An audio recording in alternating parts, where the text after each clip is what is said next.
नमस्कार मित्रांनो, आज आपण गुरुपौर्णिमेच्या पवित्र सणाची पौराणिक कथा जाणून घेणार आहोत।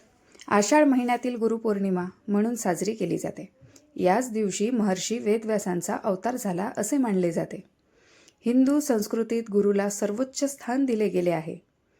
पद्मपुराण, स्कंदपुराण आणि महाभारतानुसार द्वापार युगाच्या शेवटी वेदांचे ज्ञान हळूहळू लुप्त होऊ लागले।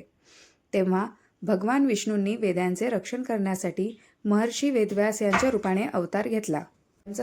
त्यांचा जन्म आषाढ शुक्ल पौर्णिमेला झाला। त्यांचे मूळ नाव कृष्णद्वैपायन होते।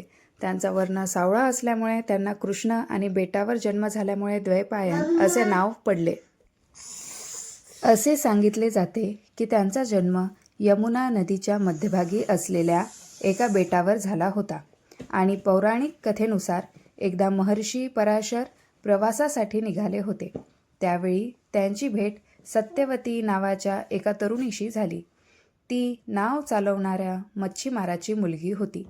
ती अत्यंत सुंदर होती, पण तिच्या शरीरातून माशांचा वास येत असल्यामुळे तिला मत्स्यगंधा असे म्हणत असत। महर्षी पराशर तिच्या सौंदर्यावर मोहित झाले आणि त्यांनी सत्यवतीकडे एका तेजस्वी पुत्राची इच्छा व्यक्त केली।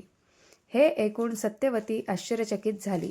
ती म्हणाली, विवाहाशिवाय असे कसे होऊ शकते आणि अशा प्रकारे जन्मलेले मूल समाजात कसे स्वीकारले जाईल?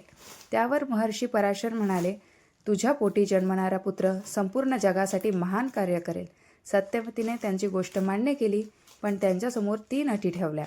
पहिली अट, ही घटना कोणाच्याही नजरेस पडू नये। दुसरी अट, जन्मणारा पुत्र महान ज्ञानी आणि विद्वान असावा। तिसरी अट, तिच्या शरीरातून येणारा माशांचा वास नाहीसा होऊन त्याऐवजी फुलांसारखा सुगंध यावा आणि तिचे कौमार्य अबाधित राहावे। महर्षी पराशरांनी आपल्या तपशक्तीने तिच्या सर्व अटी पूर्ण केल्या। त्यानंतर सत्यवतीच्या पोटी एका तेजस्वी पुत्राचा जन्म झाला। त्याचे नाव कृष्णद्वैपायन ठेवण्यात आले।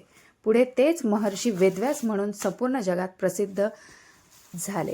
महर्षी वेदव्यासांना भगवान विष्णूंचा अंशावतार मानले जाते। लहानपणापासूनच त्यांना अध्यात्माची विशेष आवड होती। त्यांनी आई-वडिलांची परवानगी घेऊन वनात जाऊन कठोर तपश्चर्या करण्याचा निर्णय घेतला। सुरुवातीला आई सत्यवती त्यांना जाऊ देण्यास तयार नव्हती, पण वेदव्यासांच्या आग्रहामुळे तिने त्यांना परवानगी दिली। वनात जाण्यापूर्वी आई म्हणाली, जेव्हा तुला माझी आठवण येईल तेव्हा परत घरी ये। आईचे शब्द मनात ठेवून वेदव्यास वनात गेले आणि त्यांनी कठोर तपश्चर्या सुरू केली। भगवान विष्णूंच्या कृपेने त्यांना संस्कृत भाषेचे, वेदांचे आणि सर्व शास्त्रांचे अद्भुत ज्ञान प्राप्त झाले।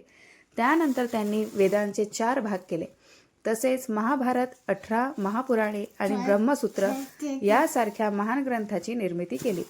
संपूर्ण मानवजातीला ज्ञानाचा प्रकाश देणारे आद्यगुरु महर्षी वेदव्यास यांचे स्मरण म्हणून आजही आषाढ पौर्णिमेला गुरुपौर्णिमा मोठ्या भक्तिभावाने साजरी केली जाते। हीच गुरुपौर्णिमेची पौराणिक कथा। धन्यवाद। लाईक, शेअर आणि सबस्क्राईब करायला विसरू नका।